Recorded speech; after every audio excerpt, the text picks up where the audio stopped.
Good morning, friends. Scooter coming to you live from the Granville Guitars World Headquarters here in lovely St. Petersburg, Florida. Today, up on the bench, we have a very interesting, rare piece from Fender. This is a 1958 Fender Stratocaster in pretty original condition, near as we can tell so far. I've been doing my due diligence and research. This guitar is going to be changing hands in the very near future. I may or may not be doing some work on it. It does need a few things, and we'll cover that as we go along here.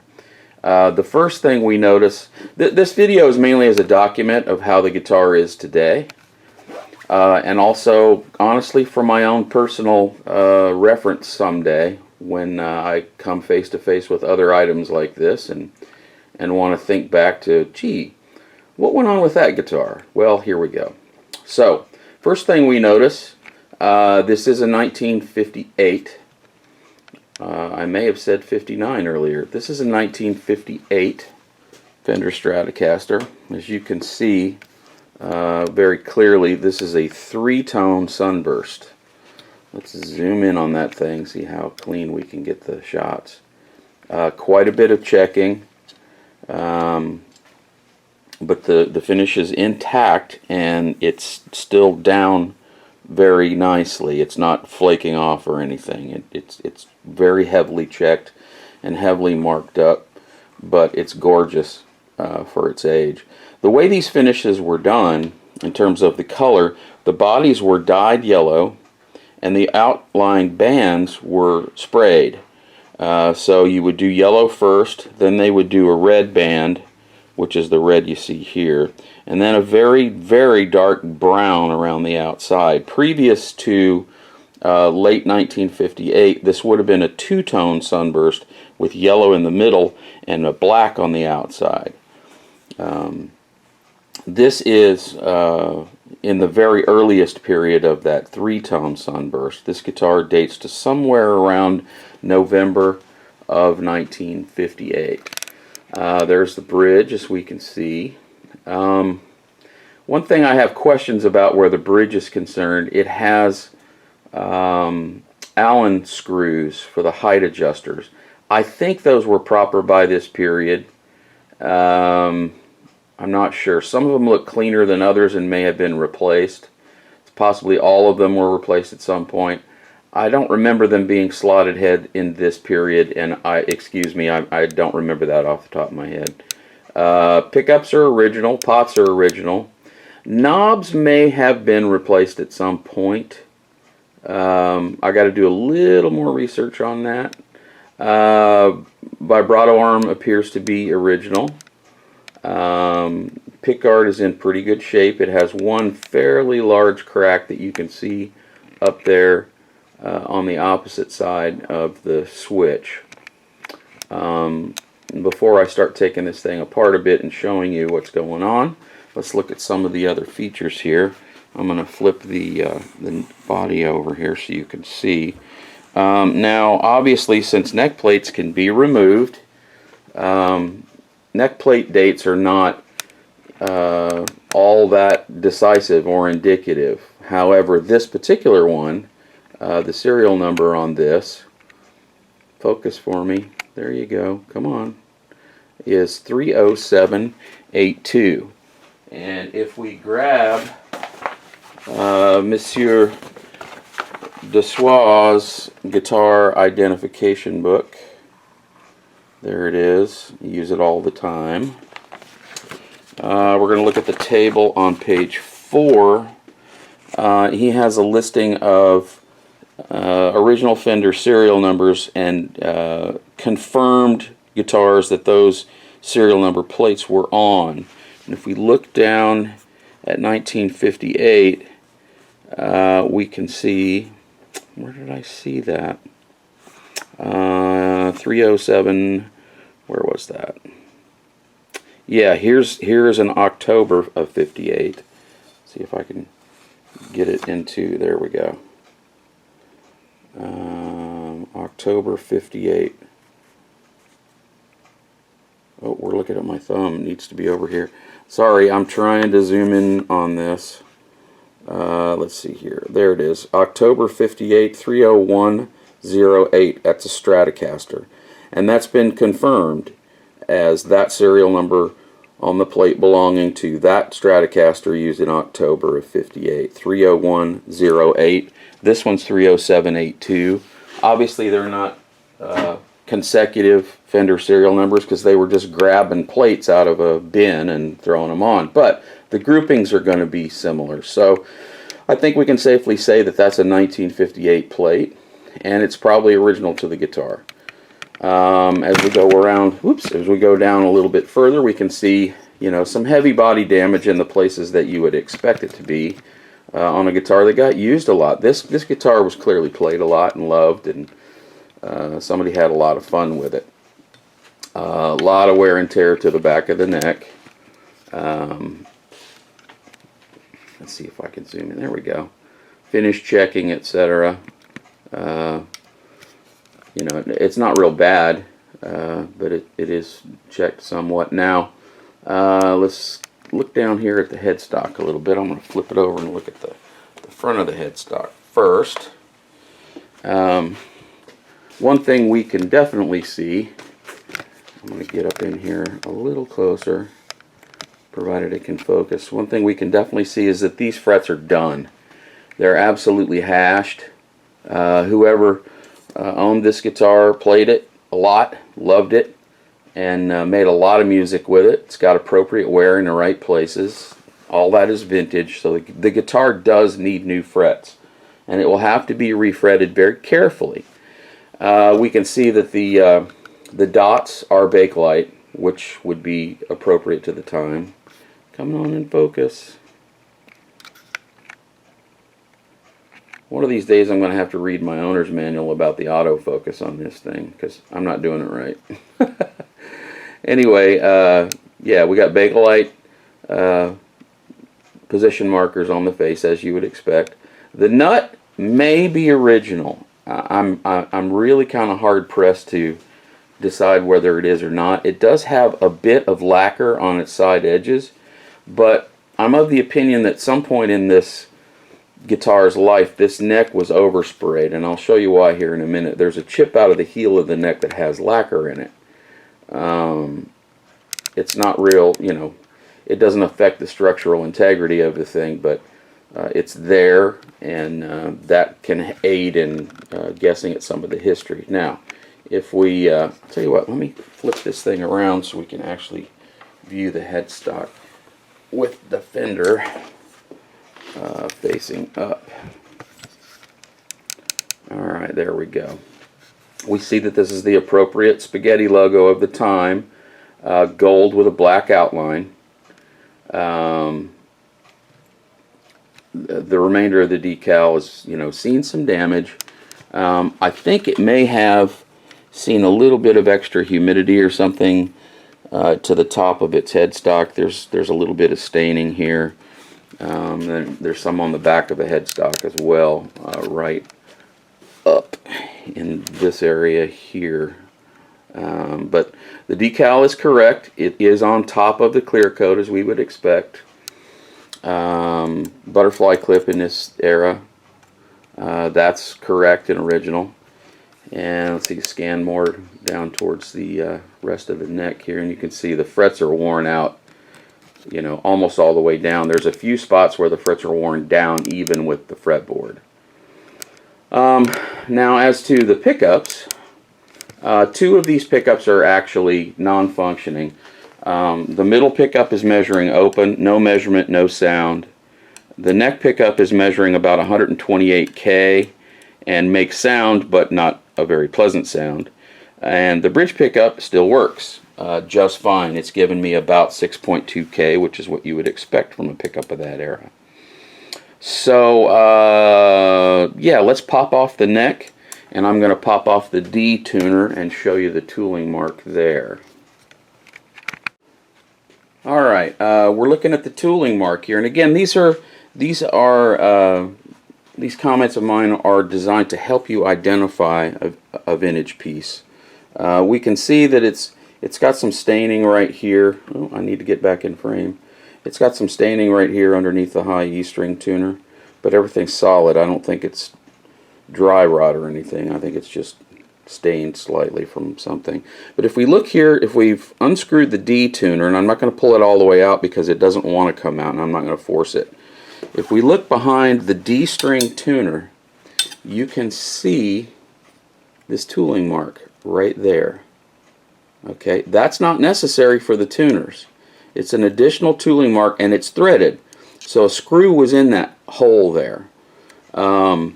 I've never been able to get a solid answer as to what that hole was for. Some people say it was used to handle the neck. Some people say it was used for a jig that laid out the holes for the tuners. Yeah, so I'm not entirely sure what that's for. If someone knows definitively, please let me know. I'm always open for more information. But again, the rest of the headstock looks to be in great original shape. But look for, if you're questioning originality, look for that tooling mark. That's something that they didn't do after the late 60s, I think.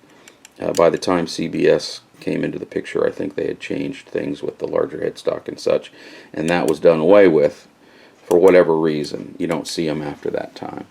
Now if we come down to the other end of the neck, we can see someone's written a very large C in pencil on the flat of the neck, and you can also see this chunk I was talking about right here out of the end of the neck. Now there's actually lacquer in that, so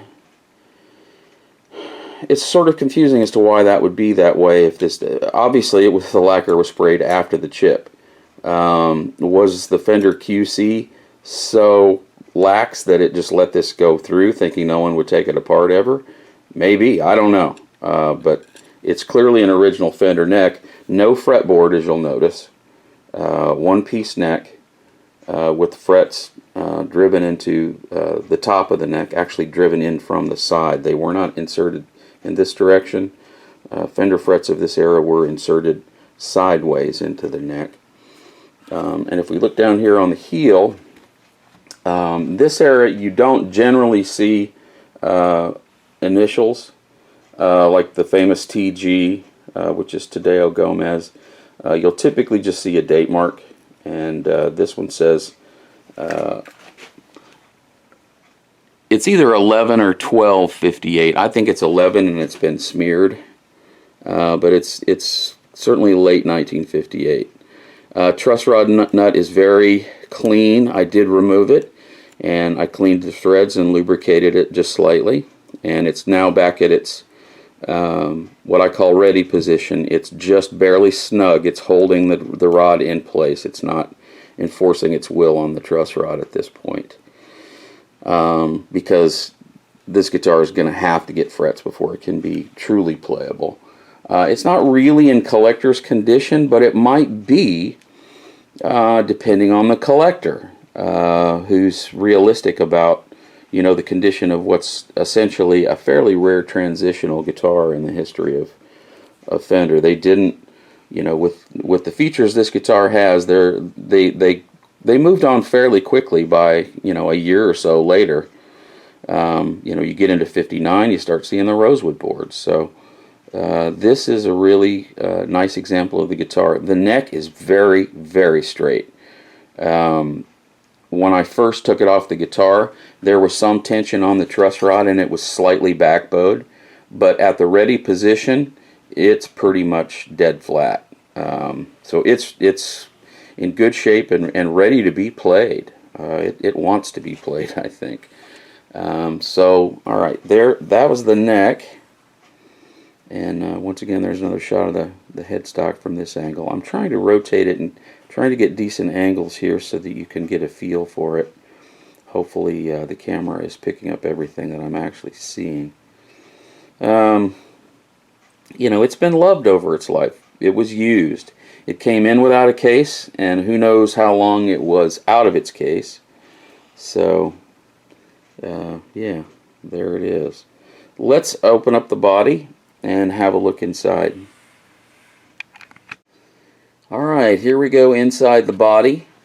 We can see our original factory pickup routes that look nice and clean the way they should.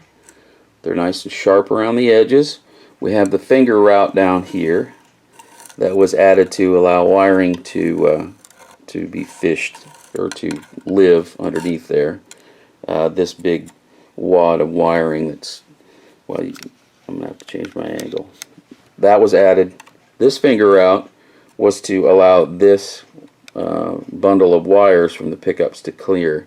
Without that, it sat up. But this is how they did it in those days. They would just do that freehand. You can see 1158 pencil date inside the cavity. It's underneath the clear coat, as we would expect. Now, also, here's something else to look for. In this era, we would have the nail holes.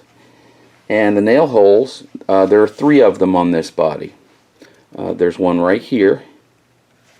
And if you look very, very closely, you can see where when the sunbursting was being done, you can see a little bit of overspray for where the nail was probably there at that point. There were 3 nails, one here, one way up here, and one more right down here next to this pickguard screw. Okay, now you might even mistake that hole there as either a mistake or an additional hole drilled for the pickguard. But if you look very closely, you can see that it's too small to have had a screw in it. That was a nail hole. What happened was, after these bodies had their color applied, after the dyeing was applied and the spraying began, they would use these 3 nail holes as a 3-legged table to set the body up off the surface they were working on. They would set them down on their back first, the way we have it placed here on the table. Let me zoom out. It would be sitting just like this, just like it is now, on the table, and they would spray what they had to do and around the sides, and then flip it over, leaving it sitting on those 3 nails, fairly long nails from the pictures I've seen, and spray the back, and then go on to the next body. And then after all that was dry, they'd repeat the process again until the finish was whatever it was supposed to be. So those are something to look for in a vintage guitar to establish authenticity, are the nail holes. All Fender guitars of the era were done that way. You'll find them on Telecasters, you'll find them on basses of whatever sorts. The Precision came along in '57, so, well, the modern Precision came along in '57. You'll see it on all Fenders, essentially. They will have nail holes there. If they don't have nail holes, you need to question the authenticity of that particular body. Now, if we go up here, I've left the tremolo arm installed, and that's quite handy for suspending the pickguard up over the body. As you'll see, it's right there. And pickups are original. You'll notice that there's surgical rubber tubing that, let me get down here lower so I can zoom in better at the right angle. You'll notice that there is rubber tubing underneath, and sometimes this rubber tubing is rotted away. These look pretty, they don't look new, but they still got some sponge to them. As I said earlier, the bridge pickup functions. The other 2 are going to need to be rewound.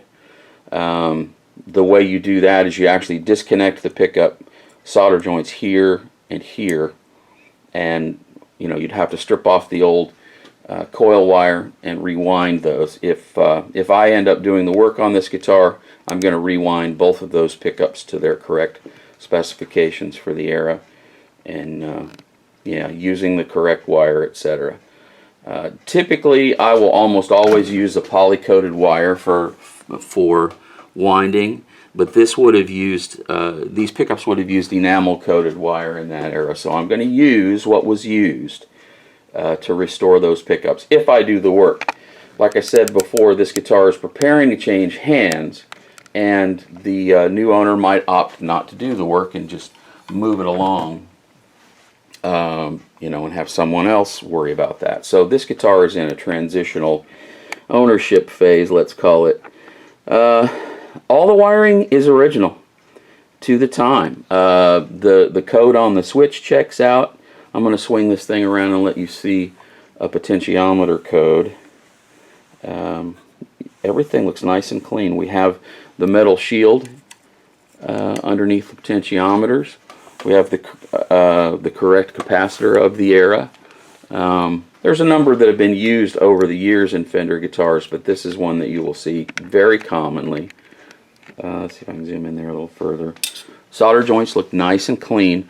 All the potentiometer codes match to what we would expect. Let me turn this around here so I can get a good shot at that code. Now, you see these numbers at the edge here, and here's an inside view of that pickguard crack. It's not terribly cracked, and it is original, so we're going to leave that bad boy in place, obviously. If we look at the potentiometer, you can see that 6-digit code down at the bottom, which is 304. Come on, focus. You can do it. 304-839.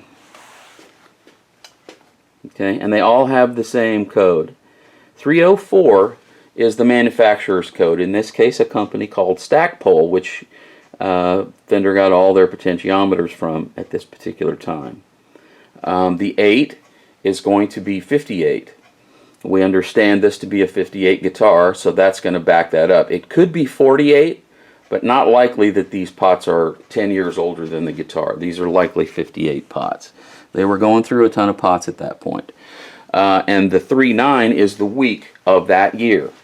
So this pot was made by Stackpole in 1958 during the 39th week of that year. It's a 250K audio. It's the tone pot for the middle pickup, that particular pot. The other two, I'm not going to try and show you the other two codes because they're the same and they're a little bit harder to see. This one's easy to see because it's wide open on the end of the pickguard. So we got a lot of originality inside this thing. Switch is original. Even the masking tape that's holding the wires in place on the end of the body is original. Let's get a look at that right there. Those pieces of masking tape, that's what they would have used in the day. That's entirely correct. No masking tape up there. One piece there, one piece there. Solder joints look clean and original. I have no doubts that those are exactly the way that they came from the factory. Cloth covered wire, as you would expect. Yeah, so a lot of originality to recommend this piece inside. And those are just some of the features you should look for. The pickup's obviously black bobbins. In this area, or in this era, you're not going to see any kind of dates usually on the pickups themselves. You will see dates later on into the late 60s and into the 70s. You will see gray bobbins that do get dates. But the black ones, if they ever had a date penciled on them or written on them, has long since faded away or, you know, been lost. But typically, I don't think they ever did that.